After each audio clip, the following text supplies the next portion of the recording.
Nasa kote naman ng mga otoridad ang isang holdupper matapos sa pagnakawan ng dalawang individual sa Barangay Arellano, Quezon Isabela kahapon ika-13 ng Enero. Ayon sa ulat, nangyari ang insidente nang bumaba ang biktimang sina Mary, 43 anyos at Jose, Pakistani national sa kanilang sasakyan upang magpa-load. Pagbaba ng sasakyan, bigla na lamang umano silang nilapitan ng isang lalaki kung saan bumunot ito ng baril at itinapat sa biktima.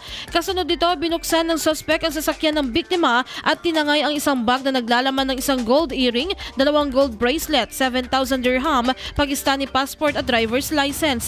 Matapos matanggap ang ulat, kaagad na rumesponde ang iba't ibang unit ng kapulisan at nagsagawa ng hot pursuit operation upang tugisin ang suspect. Hindi naman nabigo ang mga otoridad dahil makalipas lamang ang ilang sandali, natuntun at nadagip rin ang suspect sa nakinilalang si alias Edmar, 36 anyos, Tubong Tabuk City, Kalinga.